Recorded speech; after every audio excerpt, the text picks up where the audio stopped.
Muchas gracias, Marion. Muchas gracias a todos los asistentes. Y bueno, yo pues tengo que confesar algún pecado, ¿no? Yo, a diferencia de mi antecesor, yo sí soy economista. Incluso algo peor, soy doctor en economía. Pero estoy arrepentido, lo reconozco.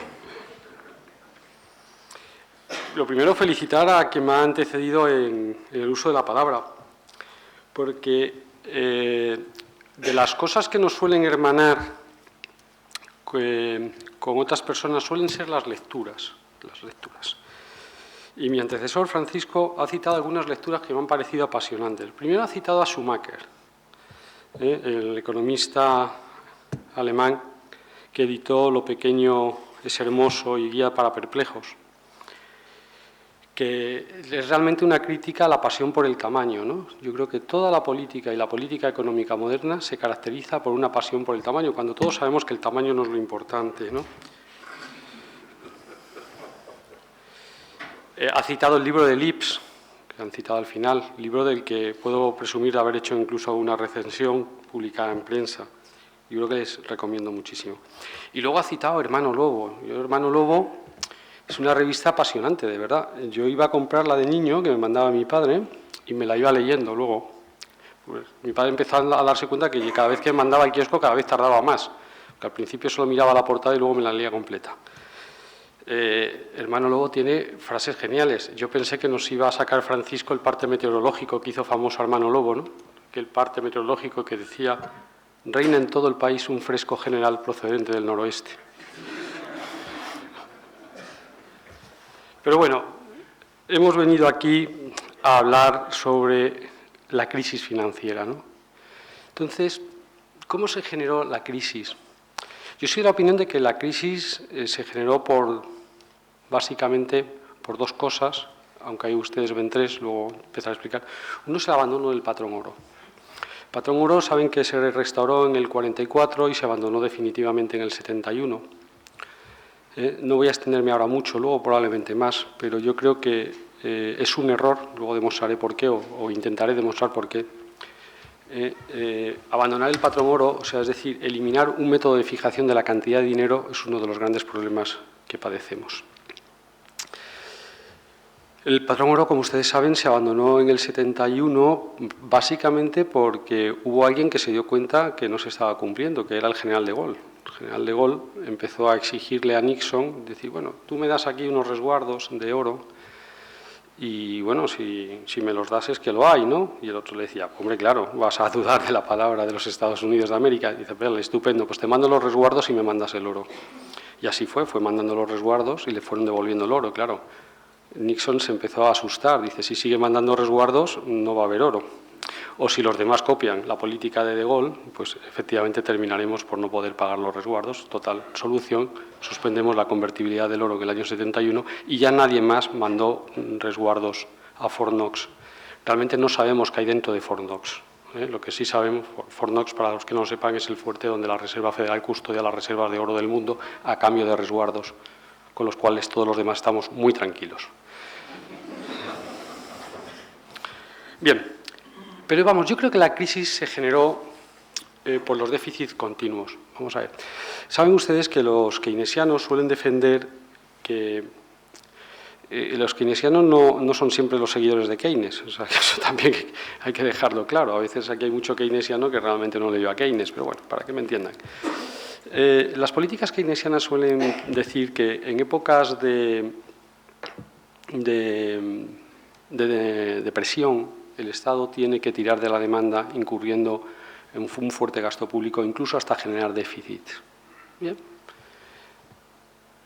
Esos déficits, lógicamente, habrá que financiarlos con deuda, porque cuando se ingresa menos de lo que se gasta, lógicamente hay que emitir deuda, y luego pues llegarán las épocas de superávit, donde el Estado, pues lógicamente, o mejor dicho, las épocas de bonanza económica, donde el Estado, lógicamente, hará la función contraria. Mientras todo el mundo gasta, el Estado se vuelve un poquitín más austero, va generando pequeños superávits y va amortizando su deuda. O sea, es una cuestión como de nivelación. Suena bien, suena bien. Claro, el problema es que por lo menos desde el final de la Segunda Guerra Mundial, yo creo que desde el final de la Primera, los estados no han dejado de incurrir en déficits. Es decir, hemos tenido déficit en las épocas de depresión, como manda una buena política keynesiana, pero también hemos tenido déficit en las épocas de bonanza, a lo mejor déficits más pequeños, pero siempre tenemos déficits. O sea, el Estado es una máquina constante de crear déficits. Por último, a nosotros en Europa nos vino un problema añadido, ¿no? ¿Cuál fue el problema añadido que nos vino en Europa? Bueno, pues la imposibilidad de monetización del déficit en la zona euro. Luego explicaré un poquito mejor esto. Pero básicamente, mi antecesor en el turno de palabra ya lo ha dicho. Si nosotros tuviéramos ahora la capacidad de emitir moneda, pues realmente parte de los problemas que tenemos no los tendríamos. A cambio tendríamos otros, que no sé si no serían más graves, como serían probablemente una inflación de tamaño argentino, ¿no? Bien. Vamos a darle vueltas al tema del déficit y por qué se abandonó el patrón oro. Miren ustedes, yo no soy contrario de que los estados incurran en déficits, a pesar de que estoy reputado como un economista ortodoxo. O sea, no soy contrario. El déficit es algo normal. En todas las familias, a veces se oye decir, esto suele ser muy típico de la derecha cuando está en la oposición. La derecha, cuando está en la oposición, suele grabar cuñas publicitarias en las que acusa al gobierno de izquierda de turno de que no se puede gastar más de lo que se ingresa. Suele decir esto. Y a todo el mundo le suena francamente bien. Lo que pasa es que, y suele decir, como en las familias, como en las empresas, se dice esto. Esto es totalmente falso. Vamos a ver. Todos los que estamos aquí, determinados ejercicios de nuestra vida, determinados ejercicios económicos, incurrimos en déficit. ¿Qué años incurrimos en déficit? Básicamente los años en que hacemos una gran adquisición. Por ejemplo, el año que uno adquiere un coche, el año que uno reforma la casa, el año que casa una hija. Uno incurre en un gran gasto. Probablemente los gastos en que incurre en ese ejercicio son superiores a los ingresos del ejercicio. Sin embargo, los padres de familia normalmente han demostrado ser gente muy prudente y gente que ha sabido llevar sus finanzas. O sea, es falso que no se puede gastar más de lo que se ingresa y es falso que las economías familiares y empresariales se dirigen por ese principio. Ahora, ¿qué es lo que hace una familia el ejercicio que sus gastos superan a sus ingresos? ¿Cómo paga ese diferencial? Solamente hay dos maneras de pagarlo. Uno, o en el pasado los ingresos superaron a los gastos, es decir, hubo superávits pasados que se acumularon en forma de ahorro, ¿de acuerdo? Y entonces ese ahorro se aplica ahora a la adquisición. Es decir, yo estos años pasados ganaba 100, gastaba 90, ahorraba 10. Esos 10 los he invertido en algo. He podido comprar oro, he podido comprar otra casa, he podido comprar acciones de un banco, lo que sea, algún tipo de activo, ¿de acuerdo?, que luego puedo liquidar y recuperar unidades monetarias. Y con eso pago el diferencial.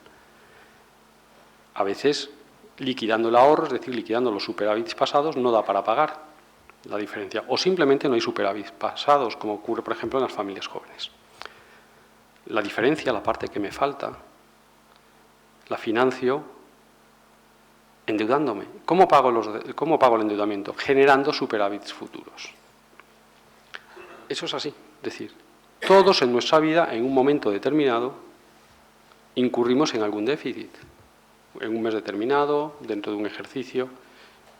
El año en que incurrimos en un déficit solamente podemos pagarlo o con déficits pasados que se han acumulado en forma de ahorro o endeudándonos, deuda que pagaremos con superávits futuros para liberar la deuda. O una mezcla de ambos, que es lo más corriente.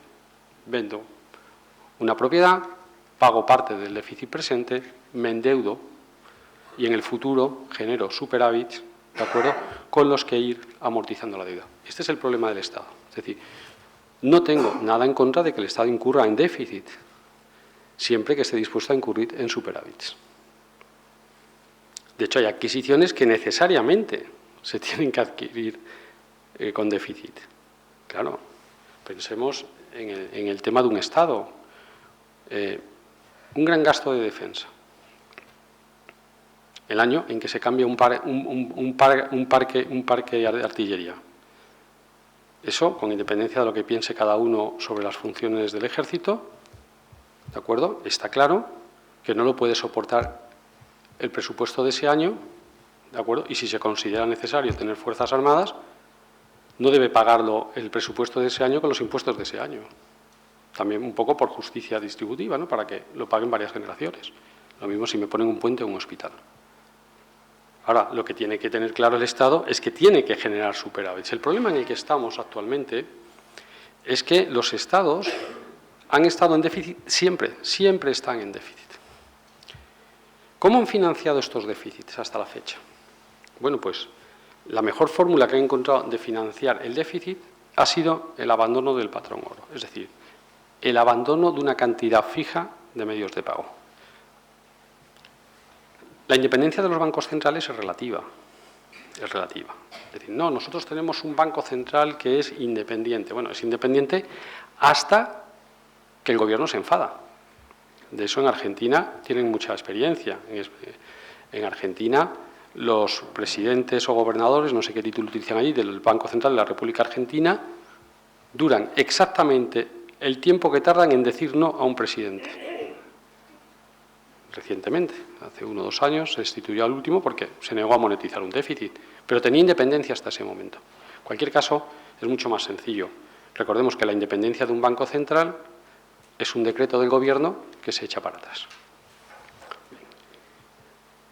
El abandono del patrón oro permite a un Estado emitir la moneda con la que pagar sus deudas.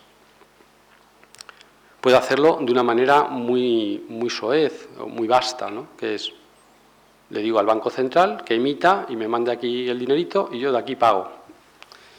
Es de mal gusto, es de mal gusto. Entonces, normalmente lo que hacemos es un procedimiento un poquito, vamos a llamarlo, más sofisticado, más refinado, más elegante. El sistema elegante es que el Banco Central emite dinero, la banca privada, el gobierno emite deuda y los bancos privados piden dinero prestado al Banco Central para comprarle la deuda al gobierno. Es mucho más elegante y genera beneficios sustanciales, ¿no? Para el banquero. ¿De acuerdo? Simplemente es eso. El patrón oro no permitía eso. ¿Por qué? Porque el patrón oro nos permite a un banco emitir billetes siempre que sean redimibles por oro. Es decir, el billete de banco al principio no era más que un certificado de depósito. El oro es caro, pesa mucho. Es un peñazo llevar una bolsa llena de monedas. Si te dan un billete, pues vas mucho más cómodo. Pero claro, tú no puedes emitir más billetes que oro que tienes. En el momento en que te cargas el patrón oro, un banco central puede emitir todos los billetes que quiera. Puede emitir todos los billetes. Y esos billetes se han utilizado para financiar los déficits públicos. Claro. Con los déficits públicos, no cabe duda que se han financiado muchas cosas. Muchas cosas. No sé si muchas cosas que los ciudadanos habrían querido, pero también es cierto que muchas cosas de las que los ciudadanos sí querían. Cualquier cosa ha sido una manera de no cobrar a los ciudadanos los impuestos que habrían generado todos los bienes y servicios que se han dado socialmente. No voy a entrar, ya sabemos que parte del déficit puede estar generado por corruptelas, parte del déficit puede estar generado por ineficiencias. No vamos a entrar en eso. Yo lo que digo, con independencia de corruptelas y de ineficiencias del sector público, lo que está claro es que tenemos una responsabilidad como ciudadanos, y es que muchos de los bienes y servicios de los que hemos disfrutado no se nos han cobrado vía impuestos. Dar bienes y servicios cobrando impuestos a la gente no siempre le gusta. Dar bienes y servicios generando deuda, es decir, no cobrando impuestos, incurriendo en más gastos que el ingreso y automáticamente pidiéndoselo al Banco Central, pues genera mucha más simpatía política. Eso es así, nos guste o no. El déficit continuo, además, han financiado más cosas. No solamente nos ha financiado el estado del bienestar, sino que yo soy de la opinión de que nos ha financiado 2 guerras mundiales. Soy de la opinión de que ninguna de las 2 guerras mundiales, ni la primera ni la segunda, o habría sido más difícil que se hubieran producido, si los estados hubieran tenido que financiar el esfuerzo bélico cobrando impuestos. Han sido dos fases de expansión monetaria muy grande. ¿De acuerdo? Sin embargo, financiar el esfuerzo bélico a base de endeudamiento, pues lo hace más soportable. Todos sabemos los problemas que tiene generar una gran cantidad de dinero. Generar una gran cantidad de dinero de la nada, pues hace simplemente que, como cualquier bien en economía, ¿de acuerdo? Cualquier bien abundante en economía pierde valor. Podríamos decir que no es que el oro suba o la plata suba. Realmente lo que está ocurriendo es que como el oro y la plata son cantidades que crecen poco, porque no están, digamos, no son cantidades que decida la capacidad humana, hay el oro y la plata que hay, más la capacidad de extracción anual que hace que esa masa pues vaya creciendo a un porcentaje razonable, 2, 3, 4%. Entonces, realmente lo que está ocurriendo no es que el oro y la plata suben, sino que el oro y la plata en términos de moneda, de las monedas que utilizamos, de las monedas de papel, pues lógicamente va ganando valor porque las monedas lo van perdiendo. Bien. En todo esto, como bien ha dicho mi antecesor en el uso de la palabra, la banca ha jugado un papel fundamental. Parte ya lo ha anticipado, ya ha anticipado parte del papel. La banca lo que ha sido básicamente es un financiador de los déficits públicos. ¿De acuerdo? Monetiza la deuda, que se dice. Dicho de otra manera, puede comprar bonos públicos que luego son redescontables en el Banco Central y conseguir, con lo cual recupera su dinero y, sin embargo, tiene el bono público que le está generando un interés. Los bancos centrales, si ustedes lo piensan bien, funcionan realmente como franquicias de un banco central. El negocio de banca no es un negocio libre. Yo sé que se suele criticar, es una postura que mantengo y que suele ser muy criticada, es que el problema del sector financiero no es un defecto de regulación, como se suele decir, es un exceso de regulación. No es libre el ejercicio de la banca.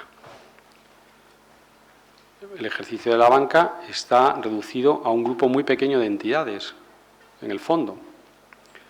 ¿Por qué solamente unas cuantas entidades pueden ejercer el negocio de la banca? Bueno, pues básicamente por lo siguiente, porque los bancos privados, financiadores del sector público, gozan de una regulación que les permite un nivel de apalancamiento muy elevado, o sea, un nivel de apalancamiento muy elevado, quiere decir un nivel excesivo de endeudamiento.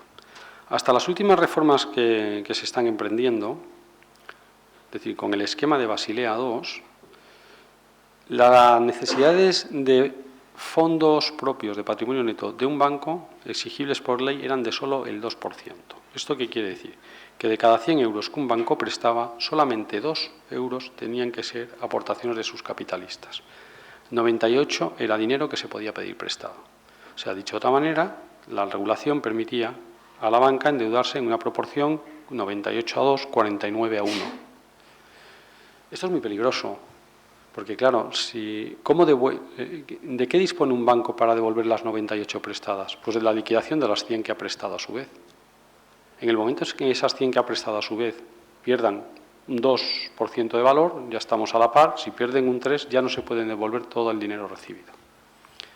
Negocio peligrosísimo.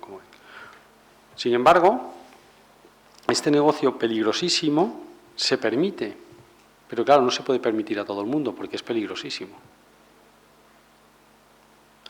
Y a los que se les permite, se les da una garantía. ¿Qué garantía da? Bueno, pues se da, a aquellos que hayan estudiado política monetaria, se les da la garantía de lo que se llama que el Banco Central actuará como prestamista en última instancia, ¿no? Last resort lender, se suele poner en los libros de política monetaria. El Banco Central asegura a aquellas entidades a las que ha autorizado el ejercicio de la banca dentro de su territorio, ¿de acuerdo?, que si en un momento dado la demanda de sus depositantes para retirar su dinero es excesiva y, por lo tanto, se ven con problemas a la hora de liquidar sus activos, lo entendemos todos esto, claro, si en un momento dado una parte importante, no hace falta que sean todos, pero importante, de los acreedores de un banco quieren retirar sus depósitos, el banco tiene que empezar a vender. Si tiene que empezar a vender de manera rápida, no vamos a llamar precipitada, pero sí rápida, es posible que tenga que tirar de los precios para abajo de sus activos y, por lo tanto, no pueda hacer frente a sus obligaciones. El Banco Central actúa como prestamista en última instancia y le repone la liquidez que necesita para que no tenga que vender los activos y no se produzca una caída de precios. Por eso el negocio de banca es un negocio que no se le puede dejar hacer a cualquiera. Es decir, es un negocio donde ambas partes sacan mucho. Los gobiernos se aseguran un financiador de sus déficits, ¿de acuerdo?, que permite, o mejor dicho, los estados aseguran un financiador de sus déficits, que permite a los gobiernos dar bienes y servicios a los ciudadanos sin brearlos a impuestos, por muy altos que nos parezcan los que pagamos. Pero como el negocio es altamente peligroso, el Banco Central les asegura la liquidez en un momento dado. Claro, esto es lo que nos explica que, por ejemplo, es esa sensación que tenemos todos de que hay un maridaje entre la clase política y no la empresarial, sino la financiera. Ese es el sentido, o sea, es un mismo ecosistema.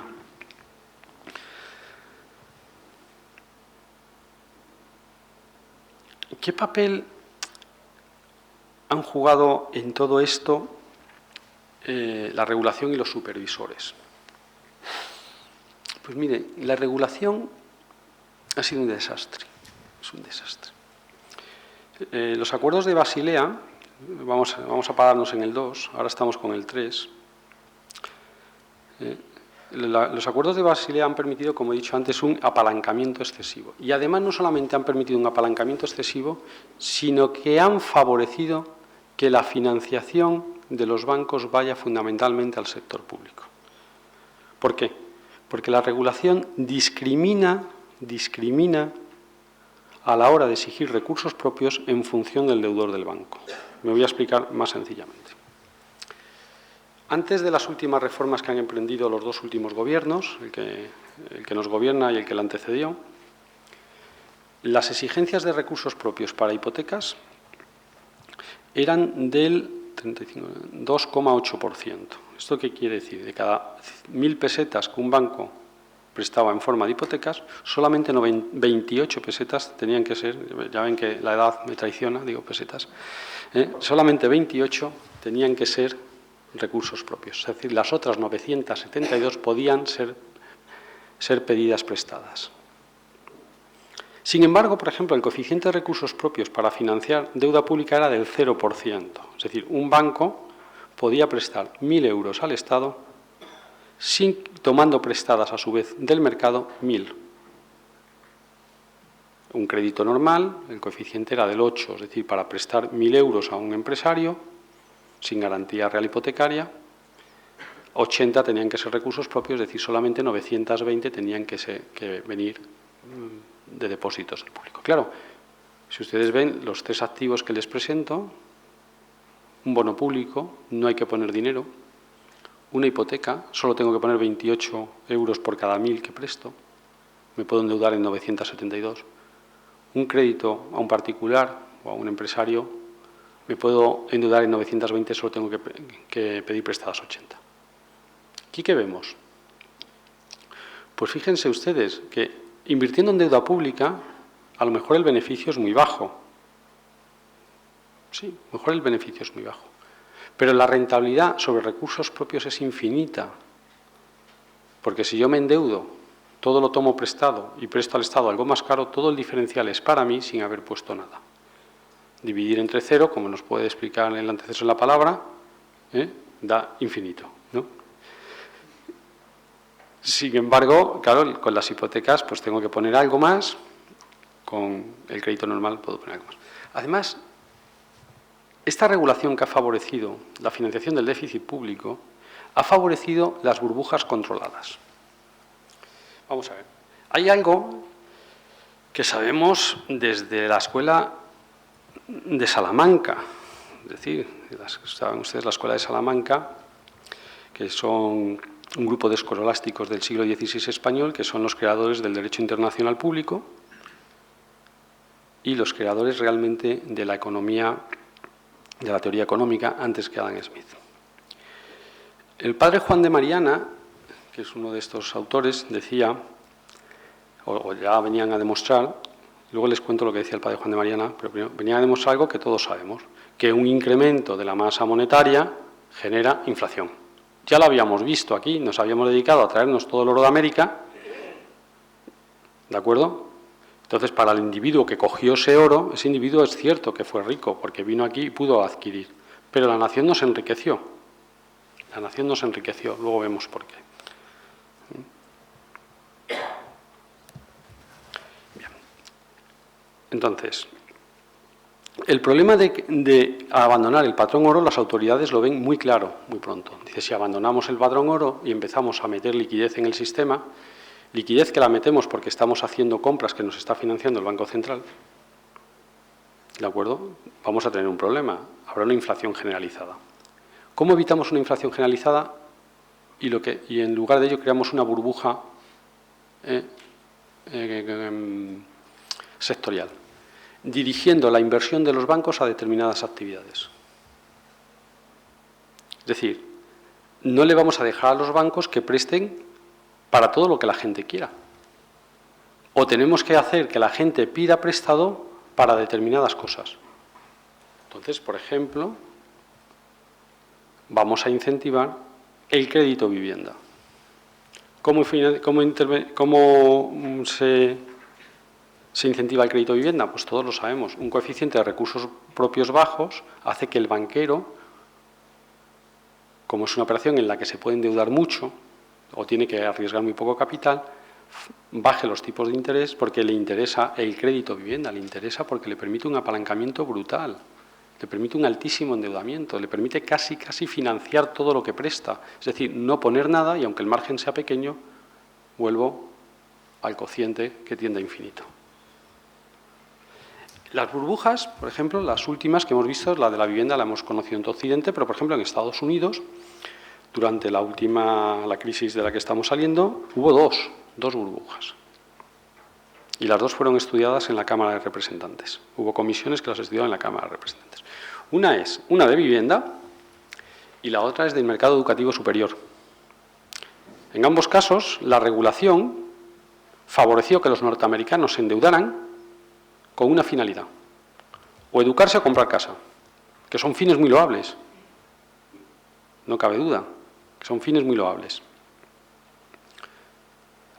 De ese modo, había alguien que además también se financiaba y pasaba desapercibido, que era ¿cuál? El déficit americano. Entonces, básicamente, la Reserva Federal emite dinero para que los bancos centrales lo tomen y lo pongan en circulación en forma de crédito al Estado, a los adquirentes de vivienda y a los adquirentes de servicios de educación superior. Durante esos años se han creado muchísimas universidades en Estados Unidos a mucha velocidad, en parte porque los créditos los avalaba el Estado, porque el Estado daba incentivos a los que se endeudaban para mejorar su educación, igual que aquí, por ejemplo, pues se daban los incentivos a la adquisición de vivienda en forma de IVA bajo o de deducción fiscal de los intereses pagados por la deuda, ¿de acuerdo? Y eso parece que es un fin muy loable, pero en el fondo es una inflación generalizada, focalizarla en un sector en concreto, bajo la idea de que estamos permitiendo a la población en general acceder a bienes y servicios que no podrían en otras condiciones. Al final todos sabemos cómo acaban las burbujas, lo hemos visto. En Estados Unidos han acabado de las dos, están cerrando universidades privadas, etcétera, etcétera. Es muy interesante unas declaraciones que hizo en la Cámara de Representantes ante la Comisión un individuo que había abandonado el mercado de bonos basura de los años 80, recordarán ustedes que hubo en los años 80 también una explosión, o finales de los 80, una explosión especulativa con bonos basura en Estados Unidos. Había abandonado el mercado de los bonos basuras para dedicarse al mercado de las universidades privadas, como financiero, se dedicó a montar todas las estructuras de financiación de esto. Y cuando le llamó la Cámara a declarar, dijo: mire, yo dejé el mundo financiero porque me parecía un mundo cochino y tal. Dice, y ahora me he metido en este tema de la universidad privada. Dice, y es peor. Claro, lo que lo hacía peor era realmente que tanto cuando él estuvo en el mercado de bonos como ahora estaba en el mercado de universidad privada, le podía haber pillado ahora el mercado de titulizaciones de deuda hipotecaria, el problema estaba donde está, dicho de otra moda, en que se está financiando con dinero creado de la nada burbujas de especulación. Bien, fíjense ustedes además una cosa, se crea dinero de la nada, de la nada. A todos nos sorprende mucho declaraciones que decían hace unos pocos años, para acabar con el hambre en el mundo hacen falta, no recuerdo bien la cifra, pero la que recuerdo la voy a multiplicar por 2, y así seguro que no me equivoco, porque me sale una cifra ridícula. Para acabar con el hambre del mundo hacen falta 40.000 millones de euros. Oiga, pues si solo faltaban 40.000 millones de euros para acabar con el hambre en el mundo, teniendo en cuenta que la banca española nos ha costado bastante más que el reflotamiento de empresas en Estados Unidos, ¿no? El sector de automoción y el sector de banca nos ha costado más, viendo la cantidad de ayudas que han dado otros países europeos a su banca y a su sector. Si solo faltaban 40.000 millones para acabar con el hambre en el mundo, Occidente es muy miserable, ¿no? Oiga, fabrique 40.000 millones. Hay 40.000 millones para la banca española. Hombre, pues ¿yo qué quiere que le diga? Yo, me siento más a gusto si mis políticos se gastaran 40.000 millones en acabar con el hambre en el mundo. ¿Por qué no había 40.000 millones para acabar con el hambre en el mundo? Porque lo que necesita los territorios donde se pasa hambre no son billetes, son alimentos. Ese es el error. El dinero no es nada. Es decir, usted puede, si usted se manda en sacas, no 40.000, 60.000 millones a Etiopía, no arregla el hambre en el mundo, porque lo que necesitan los etíopes no son medios de pago, sino cosas que comprar. Si usted les manda 60.000 millones a los etíopes, lo único que hace es que puedan comprar. Pero como las cosas que hay son las mismas, desplazarán a otros, he explicado porque los precios se subirán, que ahora mismo podían comprar esa comida. O sea, el problema de la riqueza no es la fabricación de dinero. El problema de la riqueza es crear bienes y servicios que otro quiera. Pero estamos focalizados en la economía monetaria. La solución para nuestros bancos, aunque sí parezca mentira, bueno, no es la solución que a mí me gusta, pero para nuestros bancos sí es una solución que les den 40 o 60 millones, porque están cambiando dinero por dinero. Pero estamos viendo que no se está creando riqueza. La riqueza nunca es dinero. La riqueza son bienes y servicios. Y las transacciones que hagamos de ello. Dinero solo crea inflación. Les había prometido una cita del padre Mariana y es interesante porque, claro, lo que vemos es que lo único que hemos hecho ha sido crear grandes inflaciones, pero para que las grandes inflaciones no se nos conviertan en las inflaciones del periodo de entreguerras en Europa, como la inflación húngara, donde los precios subían un 207% diario, o la inflación alemana, famosa que trajo el advenimiento de Hitler, para que no se nos conviertan en esas inflaciones, las hemos convertido en inflaciones controladas en determinados sectores. En España tenemos muy claro cuál es el sector. Bueno, el padre Juan de Mariana decía que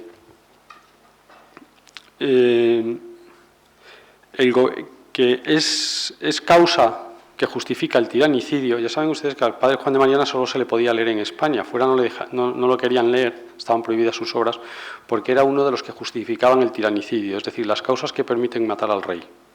No entiéndase al rey de España, entiéndase al que gobierna en cada momento. Causas que justifican matar al rey. Y una de ellas era el embellecimiento de la moneda, es decir, crear inflación. Imagínense ustedes si aplicásemos esto hoy día a los miembros del Comité del Banco Central, ¿no?, Europeo. Yo siempre digo lo mismo. Realmente uno de los problemas modernos es que hemos relajado mucho el Código Penal. Vamos a ver por qué digo esto. Fíjense ustedes que en la Edad Media el banquero que quebraba pagaba con la horca. En el siglo XIX existía la prisión con deudas. En el siglo XXI el banquero no quiebra, se le reponen las pérdidas. como ustedes comprenderán, con este terror a las consecuencias de los actos es imposible que tengamos banqueros disciplinados. Estas son las razones por las que yo siempre he sido muy partidario de dejar caer a las entidades. De dejar caer a las entidades. El miedo a la quiebra, y hoy no se paga con la horca, habría hecho que muchísimas decisiones no se hubieran tomado. En el fondo, lo que tenemos es un problema de que hay grupos sociales que no tienen que asumir las consecuencias de sus actos. Bien. Nuestra crisis. Bueno, pues nuestra crisis, la española, es como la del resto de Occidente. O sea, es una crisis que se genera, en parte por un abandono del patrón oro, con la finalidad de financiar déficits públicos que puedan permitir dar a los ciudadanos bienes y servicios que no tengan que pagar con sus impuestos, y para no generar inflación lo que hacemos es focalizar toda la liquidez que se mete en el sistema en determinadas decisiones de consumo, como por ejemplo la adquisición de vivienda. En España además tenemos un problema más. ¿Cuál es? El problema de las cajas de ahorros. El problema de las cajas de ahorros, porque en España, si nos damos cuenta, los bancos no nos han dado grandes problemas, Hablamos de la banca, pero es el subsector cajas de ahorros. Los bancos, pues ha habido alguno y se pueden ya dar nombres, ¿no? El Banco Pastor debía estar mal porque tuvo que absorberlo el Popular. Se solucionó como se solucionan estas cosas. Es decir, le faltaban recursos propios, es decir, estaba más endeudado de lo que le permitían los límites legales, simplemente porque el valor de sus activos se había deteriorado, pero todavía era superior a la deuda que tenía, y antes de que se siguiera deteriorando, lo compró otro, lo absorbió, repuso. Muy bien, una solución de mercado. Hay algún otro banco pequeño que así ha sido también, hay algún otro que se habla siempre en el mercado que está a la venta, pero no hemos tenido, el único banco que ha sido intervenido era filial de una caja de ahorros, que era el Banco de Valencia. Entonces nosotros tenemos un problema, algún problema ahí en las cajas de ahorros que es diferencial en España. Yo no estoy en contra de las cajas de ahorros, No soy de los liberales que creen que todo tiene que tener propietario. O sea, o que tiene que tener forma de sociedad anónima. Es decir, los bancos son entidades bancarias con forma de sociedad anónima. Las cajas rurales, por ejemplo, y aquí volvemos a lo de la pasión por el tamaño, son las entidades bancarias más pequeñas del sistema español, tienen forma cooperativa y no nos han dado ningún problema. Otra demostración de que el tamaño no es lo importante. Las cajas de ahorro, que son entidades bastante grandes, el tamaño medio de una caja en España supera el tamaño medio de un banco. No nos confundamos, que las dos grandes entidades bancarias españolas sean bancos no quiere decir que el tamaño medio de los bancos supera el tamaño medio de las cajas, es al revés, el tamaño medio de las cajas supera el tamaño medio de los bancos. Bien, el problema de las cajas es un problema político, es un problema de que en un momento dado se viola los derechos del fundador. Voy a explicar esto. Las cajas de ahorro son fundaciones. Una parte de ellas muy importante las fundó la Iglesia y otra parte muy importante de ellas las fundaron entes locales, diputaciones, provinciales, básicamente. Diputaciones provinciales y ayuntamientos durante el siglo XIX, y las de la Iglesia, algunas son muy antiguas, del siglo XVIII. Bien. El fundador, que es un derecho reconocido en la Constitución española, pone un patrimonio, renuncia a él, elabora unos estatutos de fundación y dice para qué tiene que dedicarse ese dinero y cómo tiene que gobernarse. Eso permitió que la Caja de Ahorros, que fundó el padre Piquer en 1702, haya vivido hasta muy recientemente. En un momento dado, en 1977 y luego posteriormente en 1982, se decide que las cajas de ahorros tiene que haber representantes del cuerpo social, básicamente, que es la excusa para meter a los políticos. Y desde entonces, pues en 35 años nos hemos cargado las cajas, algunas con casi 300 años de historia. Se resultaba que las cajas, cuando sus fundadores no se inmiscuían, porque muchas veces sus fundadores estaban muertos, porque sus fundadores eran personas jurídicas que lo que habían hecho es darle un estatuto que decía cómo se debía gestionar ese patrimonio y con qué fin. Habían funcionado perfectamente. Fíjense que además estamos redescubriendo las cajas de ahorros por otra vía, porque la finalidad de las cajas de ahorros era favorecer el crédito de los más desfavorecidos. Es decir, lo que ahora, cuando de vez en cuando alguien monta un banco para dar microcréditos, llama prácticas financieras de inclusión social. Que es muy pedante la expresión. Oiga, pues si las prácticas financieras de inclusión social eran el Monte de Piedad, que después de la Guerra Civil permitía a la gente en un estado de necesidad empeñar un colchón. ¿Me explico? Ahora que hablamos tanto de microcrédito. O sea, ahora nos damos cuenta que tenemos un problema porque hay un segmento muy grande de la población que no puede acceder al crédito. Que el crédito es bueno, claro que es bueno. Permite montar pequeños negocios, anticipar alguna decisión de consumo, siempre que uno sepa medir que el crédito lo tiene que pagar con superávit futuros. Y entonces nos inventamos lo del microcrédito. Y para eso tenía usted ya las cajas. Lo que pasa es que usted primero viola los derechos del fundador de la caja y luego me convierte la caja en un banco. Pero claro, la función social de un banco funciona si hay accionistas que se mueven por el principio del beneficio, y no critico eso. O sea, digo que el principio social, el objeto social de un banco funciona cuando hay accionistas detrás. Y el objeto social de una caja, que es otro, aunque sea en el mercado del crédito, funciona cuando hay detrás una fundación. Ahora, de repente usted cambia el objeto social de la caja, ya no es la práctica de inclusión financiera, de inclusión social que se dice ahora, el microcrédito, permitir el acceso al crédito a las clases más desfavorecidas, y detrás no le pone accionistas, le pone unos señores que no responden ante nadie, porque por lo menos cuando hay accionistas el equipo directivo responde ante ellos.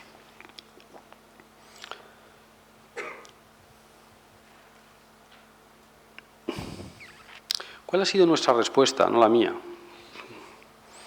La de los gobiernos, la de los gobiernos que padecemos. Pues han sido 4 por fases. La primera respuesta de nuestros gobiernos fue la negación. No hay crisis. ¿De acuerdo? Sobre todo bajo esa idea equivocada de que la economía es un estado de ánimo, como dijo algún presidente de gobierno, o que la economía no es ciencia, sino que es técnica. Bien ustedes, la economía es ciencia, no es técnica. Los economistas son científicos, no son técnicos. Ese es uno de los grandes errores en el uso de la economía. Ya sé que algunos de los que están aquí me dirán, oh, pues vaya ciencia tú, vaya ciencia que no da una, ¿no? Yo creo que aquí es importante para entender, claro, por qué se atreven a negarse la crisis, por qué se cree que la economía es un estado de ánimo, muchas cosas, a entender por qué la economía es una ciencia y cómo funciona. Mire, la economía lo que no es una ciencia exacta que permite, cuando se aplica soluciones técnicas, acudir a la ingeniería. Es decir, un físico, si yo tiro una moneda de esta altura, me dice exactamente qué velocidad lleva la moneda en cualquier punto del trayecto, porque utiliza la fórmula de la ley de la gravedad, que nos explica con qué velocidad y la aceleración, ¿no? Con qué aceleración va cogiendo la moneda y, por tanto, qué velocidad lleva en cada uno de los puntos. Me dice, aquí va a una velocidad, y aquí va más deprisa, aquí va más deprisa, y además me dice en cada punto qué velocidad lleva. Porque eso es una ciencia exacta. Y permite su aplicación, que es la técnica, es la ingeniería. La economía no permite eso. La economía tiene escasa capacidad predictiva. Y tiene escasa capacidad predictiva porque lo que observa es el comportamiento de humanos. Y el comportamiento de los humanos no es predictivo. Es más o menos razonable. Más o menos razonable. Pero no todos los humanos responden igual, ni de la misma intensidad. La economía se parece muchísimo más a la medicina. Muchísimo más. Vamos a ver. Este es un ejemplo que algunos ya me han oído varias veces. Si yo me planto delante de mi médico y le digo, mire usted, yo sigo una dieta totalmente desequilibrada, donde me tomo 10 tabletas de chocolate al día, 2 kilos de azúcar y 6 u 8 botes de mermelada. Y de ahí no bajo. Alguno dice para ahí ni sube, ¿no? Bueno. Claro, el médico sabe exactamente cómo voy a acabar. Lo que no sabe es cuándo. Como todos sabemos que la emisión de monedas sin respaldo metálico termina generando inflación. Lo que no sabemos es cuándo. Y si usted controla la inflación para generar una burbuja, sabemos que habrá una burbuja en qué sector y que explotará. Lo que no sabemos es cuándo ni con qué intensidad. Porque dos pacientes que le cuentan al médico la misma dieta, pues el médico tiene primero que el peso no es el mismo peso, pequeños detalles que desconoce, aunque les pregunte muchas cosas, como que uno algunos días no coge el ascensor y el otro sí. Y luego está el factor, el factor cromosómico, el factor genético. Pero lo que está claro es que esos dos individuos van a acabar diabéticos y ciegos. Lo que no sabemos es si se morirán antes de quedarse ciegos o después. Es más, alguno a lo mejor se salva de la ceguera por la muerte. ¿No? Así es como funciona la economía. Entonces, la economía es una ciencia con una capacidad predictiva limitada. Sin embargo, en general, los políticos han creído que la economía tiene capacidad predictiva, siguen vendiendo que tiene capacidad predictiva y, por lo tanto, que es un problema técnico la solución de nuestros problemas. Y además se han arrogado una responsabilidad de la que ahora se arrepiente, que es que son capaces de solucionar nuestros problemas económicos. Esta es la gran crítica a la planificación central. El Estado no puede arrogarse unas capacidades que no tiene. Es como los bancos centrales cuando dicen que ellos van a calcular la cantidad de dinero que necesita la economía. Y, por cierto, últimamente funcionaban con reglas que parecían razonables, ¿no? Hacerla crecer un porcentaje. Dice, oiga, pues para eso ya estaba el oro, que también crecía un porcentaje, el porcentaje de esta acción. Y no depende de la voluntad de unos individuos que en un momento dado deciden, sí, pero como este año es excepcional, en vez del 2, este año nos vamos a saltar la regla. Necesitamos reglas. Necesitamos reglas porque, como decía un ministro a Napoleón III, solo podemos apoyarnos en aquello que ofrece resistencia. Lo que no ofrece resistencia no sirve para nada. Bien, entonces, la primera respuesta ha sido la negación de la crisis y la idea, además, de que hay capacidad predictiva en economía, de que el Estado puede tener toda la información necesaria para tomar la decisión correcta en el momento en que se necesita. Y está claro que no. No fallan porque sean no fallan porque sean malas personas. Fallan porque son unos negados. O sea, fallan por ignorancia, por soberbia, o como decía Hayek, la fatal arrogancia. La segunda respuesta, después de esta introducción medio filosófica por lo del tema de la negación, es aquí en España fue los reales decretos del anterior gobierno que, en vez de pedirle a las entidades que valorasen adecuadamente sus activos para ver cuál era la diferencia entre sus activos y sus pasivos, lo que hace es exigirles más recursos propios. Oiga, si no nos interesa que tengan más recursos propios, que está muy bien, que aumenta la solvencia, que es verdad. Lo que nos interesa es saber si entre su activo y su pasivo hay una diferencia todavía positiva o no la hay. Y no se les pide eso, se les pide que pongan más recursos propios. No, primero. Es más, se le hace un daño tremendo a la banca española porque se le exigen más recursos propios que a la banca extranjera. Por lo tanto, la banca extranjera, en ese sentido, pues salía beneficiada en términos de competencia. No. Si el coeficiente, si es este, el que vamos a usar, que es muy bajo y por eso se ha modificado, de hecho ha pasado del 2% al 9%, si es ese, que usen el mismo que los demás, pero en cualquier caso valorar adecuadamente sus activos. Se favorece además una normativa contable que desincentiva a las entidades a vender. Las entidades no han vendido activos. ¿Por qué no querían vender activos?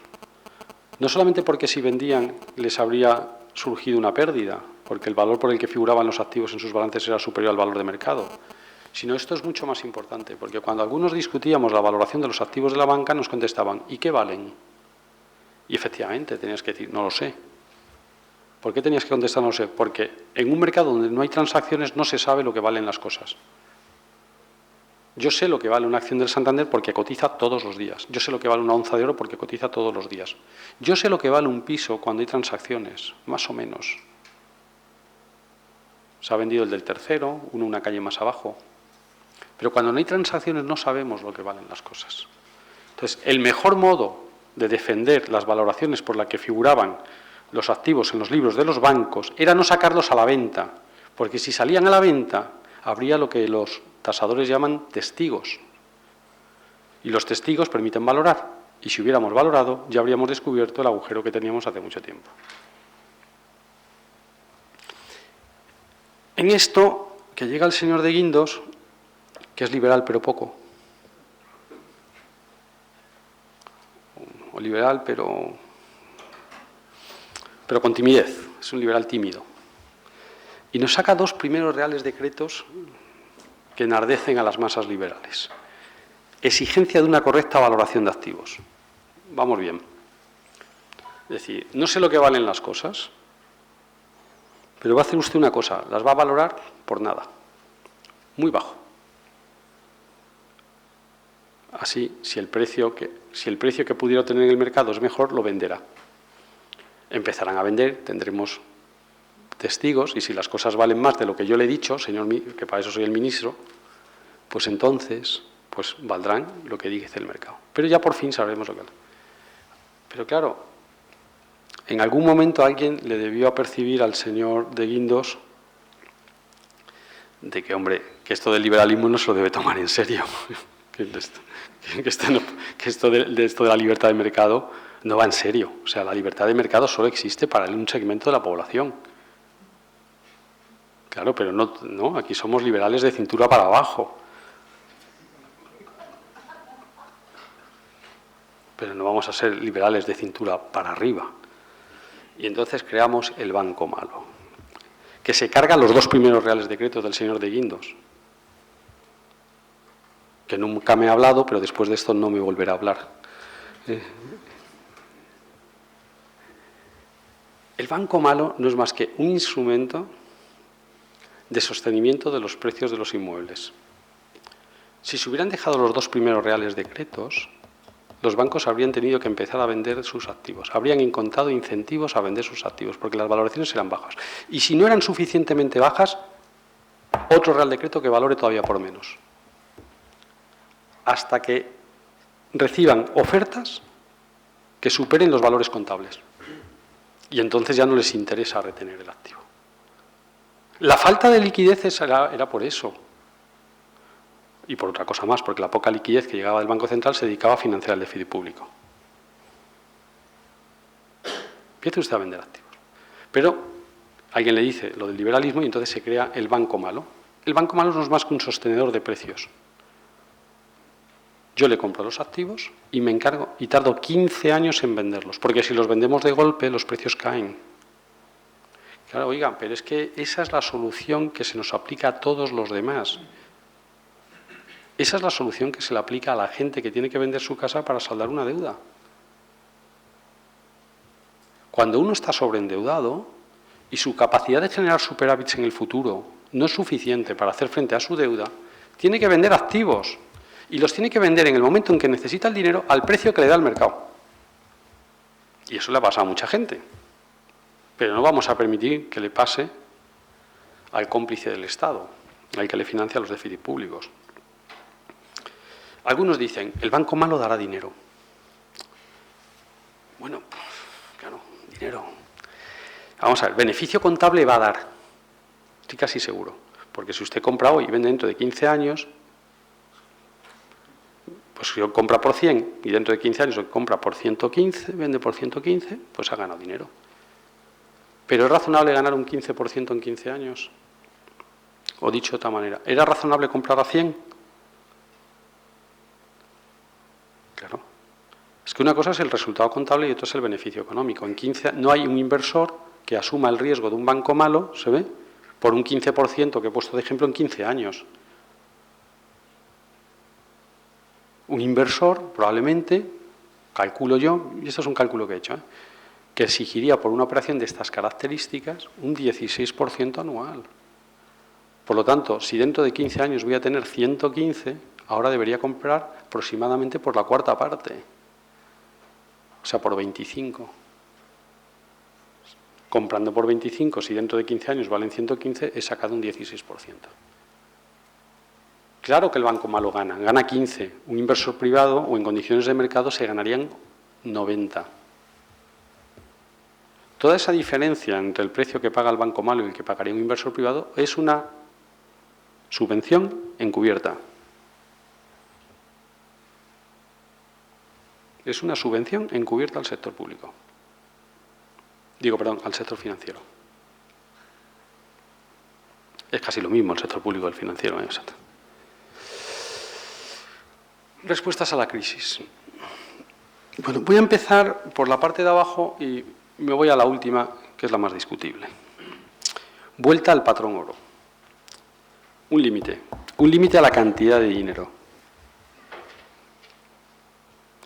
No podemos dejar en manos de un grupo de tíos muy listos, incluso aunque sean doctores en economía,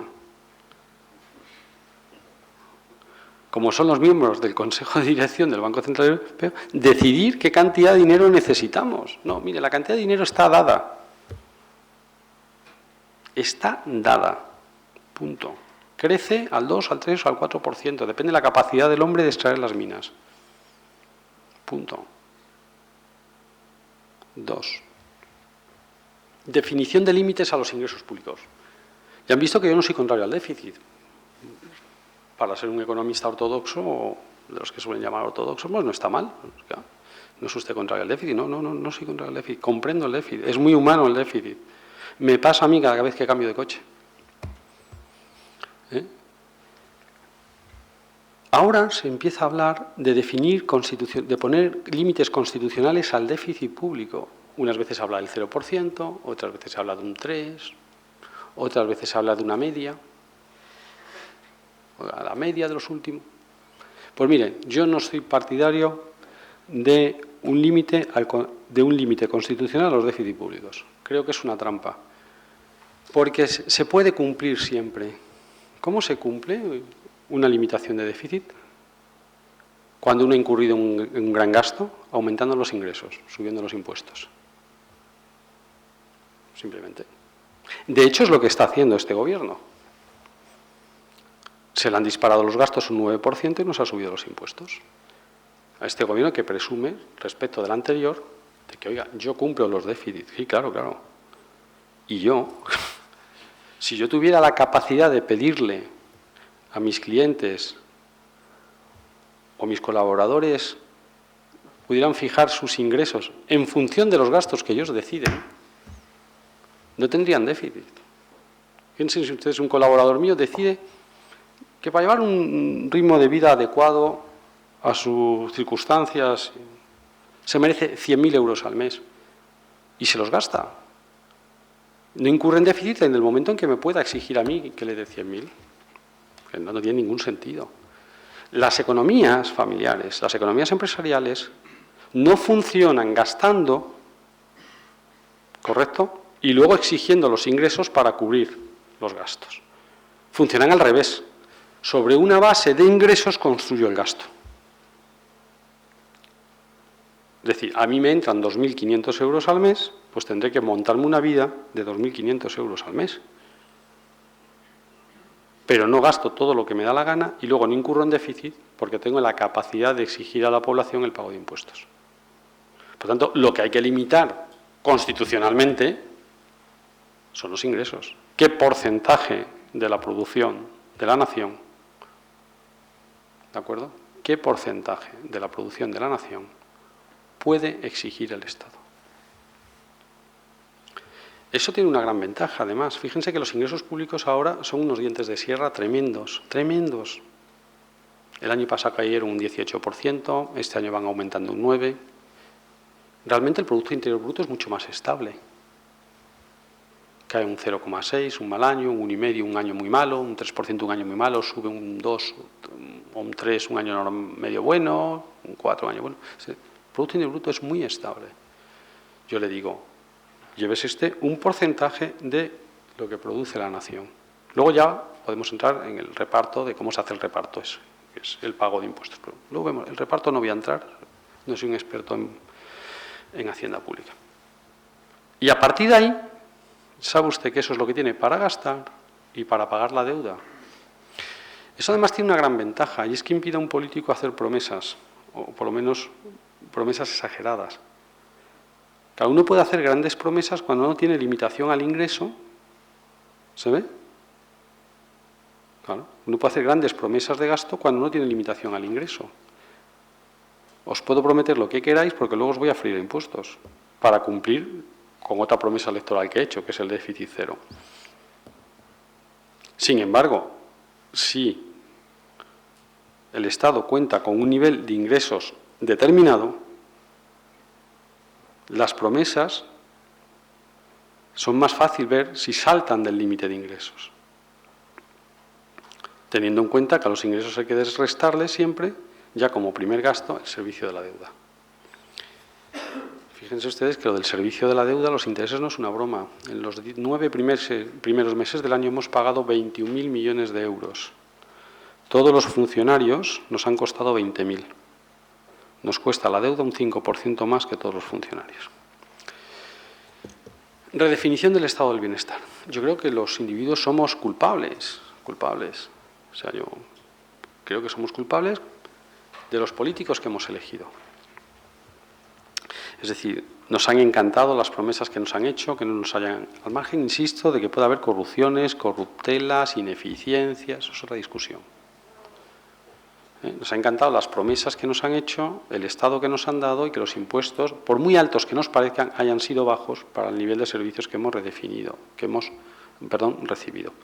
Mejor hay que empezar a redefinir el estado del bienestar. Por ejemplo, es razonable, como dice la Constitución española, me lo parece, empieza en tono de pregunta, pero no es pregunta, es afirmación. Es razonable, como dice la Constitución española, que determinados bienes y servicios estén asegurados. Pero asegurados no quiere decir que el Estado tenga que ser el provisor, el proveedor.